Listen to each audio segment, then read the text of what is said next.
Plus lubię też robić takie wzory takie ala polinezyjskie, jakieś samańskie, jakieś tego typu rzeczy. No to mnie na przykład, taka dłubanina mnie uspokaja, o tak Ci powiem.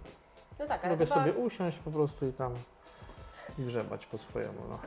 Tak. Ale chyba ten styl tak naprawdę towarzyszy Ci od samego początku, Tak, dobrze no, mówię? tak. Dobrze kojarzę? Nigdy nie robiłem, znaczy zawsze zacząłem od tatuaży tradycyjnych, to był 2009 rok i tak, i nigdy nie było tak, że chciałem robić coś innego, zawsze było to od samego początku.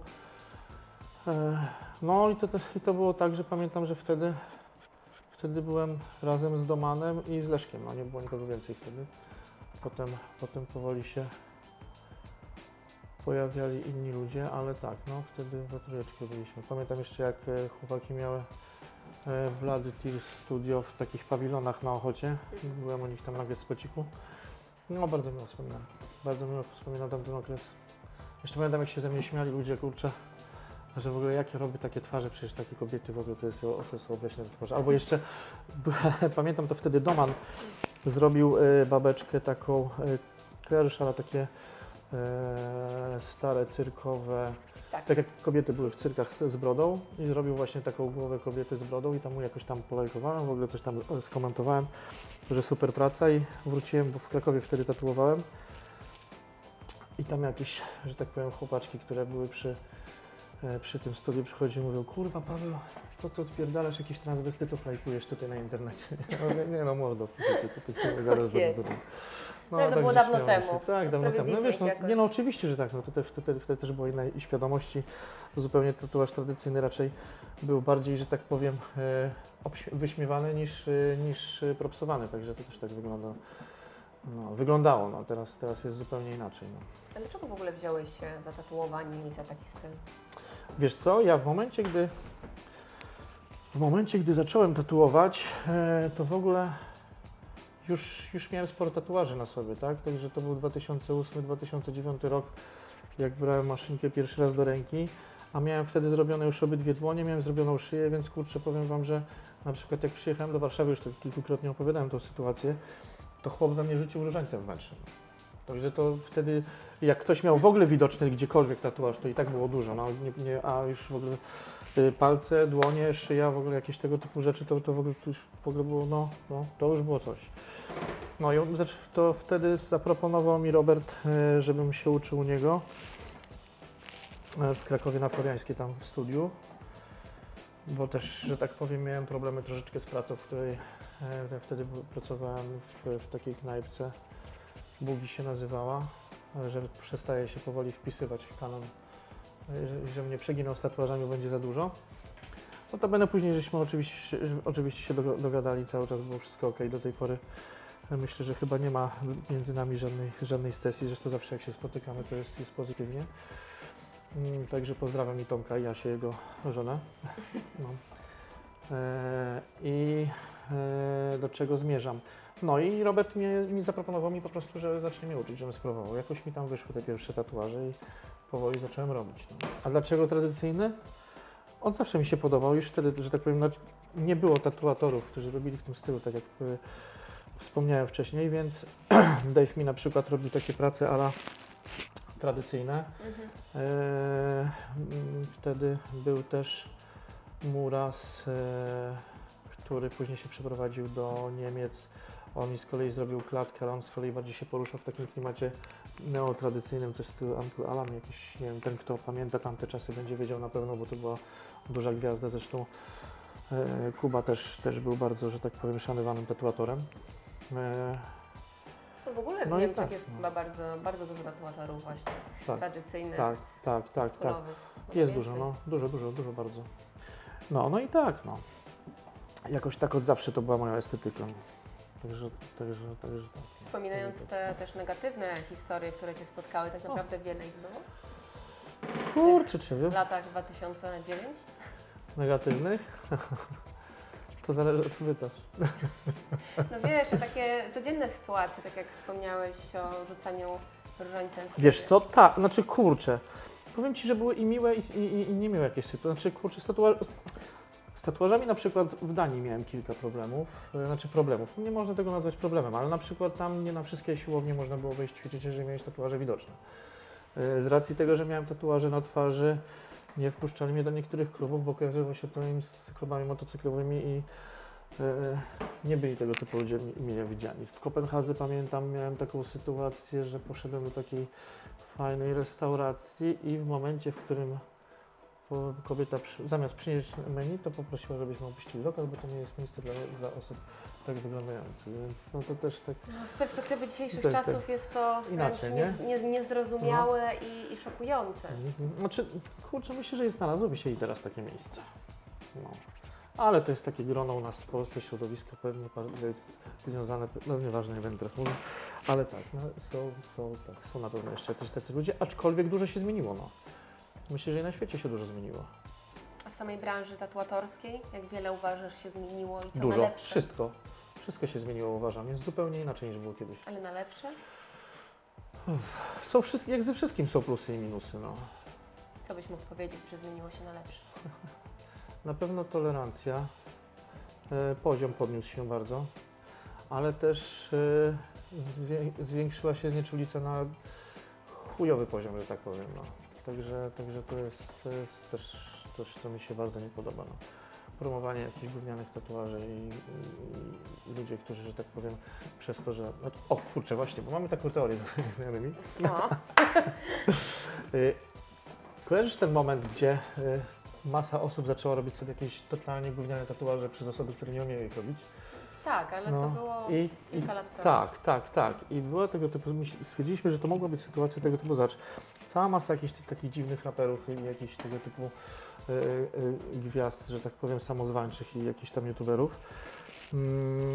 Nie mówię tutaj o polskich też, mówię ogólnie o zagranicznych. Mam masę gównianych tatuaży. Nie? Tak. I to pamiętam, sam też przerabiałem tego typu sytuacje, że przychodzili do mnie chłopcy czy dziewczynki jacyś, którzy za darmo chcieli za promowanie ich, gdzie generalnie jeszcze byli nikim, za promowanie ich, bo oni będą gwiazdami, po prostu darmowe tatuaże. Więc mało kto umiał tatuować, zgadzał się na takie brednie. Więc chodzili najprawdopodobniej do jakichś takich leszczy, którzy robili im gówno, a no nie wiem, no, nie kasowali tego z siebie. Nie da się tego, że tak powiem, zdjąć w pewnym momencie. Więc mi się wydaje, że to w pewnym momencie stało się jakimś takim czymś niby fajnym, no bo co oni mogli powiedzieć? Kurwa, nie stać nas było na fajne tatuaże, więc narobiliśmy sobie gówno tylko po to, żeby mieć. Powiedzą, że tak chcieli. Powiedzą, że tak chcieli. No kurwa, no przecież to jest normalne. Tak jest. No, także później dzieciaki, kurczę, patrząc na to, mówią, nie, kurwa, to gówno jest zajebiste, nie? Ja też to takie. Ale Aczkolwiek jeszcze był Basquiat, który też robił takie strasznie brzydkie rzeczy, ale to już jest zupełnie inna bajka. Nie mieszajmy go w to. często zdarzają się takie sytuacje, że ktoś przychodzi, jest na przykład influencerem, modelką, Nie, teraz piosenkarzem, nie. piosenkarką. Nie, ale zdarzało mi się coś Ale takiego. był taki boom, masz rację. Było tak. Ludzie chcieli za darmo. Nie powiem, że nie zrobiłem kilka takich tatuaży, no bo z drugiej strony, kurczę, co mi szkodzi tam poświęcić parę minut, czy tam godzinę, czy 2 godziny. Jeżeli miałoby to przynieść jakieś zyski, to że to jest, że tak powiem, żadna strata dla mnie. No. Szczególnie, że ty naprawdę szybko tatuujesz. No tak, podobno. No. Jak usłyszałam, jak szybko tatuujesz, to powiem Ci, po wielu wywiadach z realistami, Aha, to masz aha. nieprawdopodobne, No, mój że rekord to możesz chyba- zrobić tatuaż w godzinę czy 2 i to jeszcze Jeszcze szybciej, wielkości dłoni, no. wielkości dłoni. Ja pamiętam w takim moim piku, że tak powiem, to było parę lat temu, zrobiłem 2 jaskółki takie oldschoolowe, kolorowe, wielkości środka dłoni, jedną, drugą tutaj, jedną tutaj, drugą tutaj i zajęło mi to dosłownie chyba z 14 minut. Czekaj, ale na jedną. Nie no, to na 2. No, To tak, jest tak. dopiero tempo. No ale to wtedy robiliśmy czasówki. Stawałem normalnie stopy i zasuwałem to szybciej. Zresztą też przecież pamiętam kiedyś, żeśmy jeszcze z Edziem i z Dave'em też, kurczę, żeśmy tak, o, to zrobiłem tak, no. Także tak, no. Szło na czas. Właśnie, Poza bo- tym jak na przykład, tak jak rozmawialiśmy wcześniej o tych konwentach, czy tam Mediolan, czy Bruksela, czy tam jak się jeździło po całej Europie, no to przecież no ja pamiętam, że po to, żeby się zwrócił konwent w Mediolanie, no to trzeba było parę groszy zarobić. No jakbym zrobił na przykład, nie wiem, 2 czy 3 tatuaże, to musiałbym do tego dołożyć, tak? A ja wychodziłem do przodu parę tysięcy euro zawsze. No. Także, znaczy parę tysięcy, no przesada, no nie wiem, za 2-3 tysiące euro byłem do przodu zawsze na konwencie tego typu. W momencie, gdy wszystko płaciłem z konwentu. No. Także tak. Wspomniałeś też, że o tych rozmowach z tatuatorami No. kiedyś. No. Czy nie zauważyłeś też, że być może w dzisiejszych czasach mniej tatuatorzy się komunikują między sobą? Czy wręcz przeciwnie? Nie wiem. Ja, tak jak Ci powiedziałem wcześniej, zająłem się bardziej jakoś swoimi sprawami, więc i nie jeździłem na konwenty z racji tego, że nie jeździłem na konwenty. Po prostu mi się nie chciało najzwyczajniej w świecie. Jakoś nie wiem, czy mi się to wszystko przejadło, czy byłem zniesmaczony jakimiś tam dziwnymi sytuacjami i tymi gównoburzami, które wynikały w ogóle nie wiem, czy to ludzkie kompleksy, czy jakieś inne kurcze dziwne rzeczy, które mają w głowie. No ale tak, przestało mi się chcieć na to jeździć. Wolałem gdzieś tam się przyjechać za granicę też, tak jak rozmawialiśmy, niż siedzieć tutaj w Polsce na tym i oglądać to wszystko, więc to było to. Potem jedno studio, drugie studio, trzecie studio, więc raczej się bardziej zająłem tego typu rzeczami, plus jakieś życie prywatne, no bo też trzeba przecież coś robić, żeby nie tylko siedzieć w tym wszystkim, bo zwariowałby człowiek, tak? Trzeba też się jakoś relaksować. No i tyle, jakieś tam w międzyczasie problemy prywatne i zdrowotne i kurczę, tak jakoś odbijamy tego wszystkiego. W takim razie co sprowadza Cię na te zagraniczne konwenty? Albo sprowadzało, bo mówisz już raczej Wiesz co, się nie przede wybierasz. wszystkim było inaczej. To zawsze mogłem to połączyć ze zwiedzaniem czegoś, bo ja przeważnie albo przyjeżdżałem wcześniej, albo zostawałem dłużej. Także na przykład, nie wiem, jak jeździłem do Mediolanu, to zawsze, kurczę, zahaczałem o Como, bo to jest akurat rzut beretem od Mediolanu i czy tam jakieś inne ciekawe miejsca sobie zawsze oglądałem i tak, i tak było ze wszystkim praktycznie, z każdym starym konwentem, ale tak, jeżeli ktoś jeździ na konwent do Mediolanu, to niech leci do Como, bo jest przepięknie. Kurwa, naprawdę jest ładnie, a jest bliziutko. Także to jest to.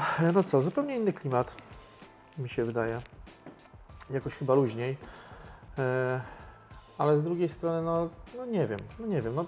Też lubię spotykać ludzi na konwentach polskich, tych wszystkich starych znajomych. Tak jak przecież ostatnio przyjechałem do Poznania, co my żeśmy się spotkali, też spotkałem parę innych osób, które zajebiście w ogóle lubię i zawsze jak się spotkaliśmy na konwentach, to było bardzo dobrze. W szczegóły nie będę się zagłębiał, ale tak pozdrawiam tych wszystkich ludzi, z którymi zawsze imprezuję na konwentach. I też lubiłem, także nie wiem, mam nadzieję, że to jakoś wróci wszystko do normy po tych wszystkich pandemicznych historiach, bo myślę, że to też jakoś troszeczkę przydusiło wszystkich i finansowo i że tak powiem psychicznie, więc może to też być jakimś, że tak powiem, motorem do tego, żeby działy się takie dziwne rzeczy. Nie wiem, zobaczymy. Myślę, że w przyszłym roku powinno wszystko wrócić do normy. Tak, Też mam taką bo to jest nadzieję, chyba pierwszy że rok, będzie gdzie to jeszcze wszystko lepiej. idzie to w Drugi. miarę. Nie, w zeszłym roku jeszcze nie było chyba wszystkiego. Było wszystko, Znaczy, tak? wszystko nie, ale No. konwenty się już odbyły. Odbyły się jakieś. Nie, w zasadzie to chyba wszystkie się odbyły w zeszłym roku. Ale to były pierwsze konwenty po Takie konwencie, po ważniejsze, pandemii chyba, tak. nie? Tak, bo był Kraków, był Poznań. Zresztą po zeszłym roku w Poznaniu też byłem na moment. Niestety nie mogłem dłużej zostać, ale tak. Poznań zawsze miło wspominam, bo to kurczę byłem od pierwszej edycji zawsze. Ja tak mam z także tak, Gdańskiem. Ale to Gdańsk to już w ogóle, Przez Gdańsk, to powiem Ci kochana, ja w Gdańsku od 2008 jeżdżę do Gdańska, jeździłem, To był mój pierwszy konwent, na którym się Poczekaj. Gdańsk albo Warszawa w Pałacu Kultury. Ale chyba to był Gdańsk, zresztą w Pałacu Kultury to żeśmy się spóźnili. Z Ajwarasem wtedy, pamiętam, się wystawiałem razem. Mieliśmy być na 10, przyszliśmy na 16. Masz dobrą I pamięć, nawet- powiem ci, bo ja niewiele pamiętam takich szczegółów. Tak. Przyszliśmy na 16 i nawet udało nam się jakąś nagrodę zgarnąć.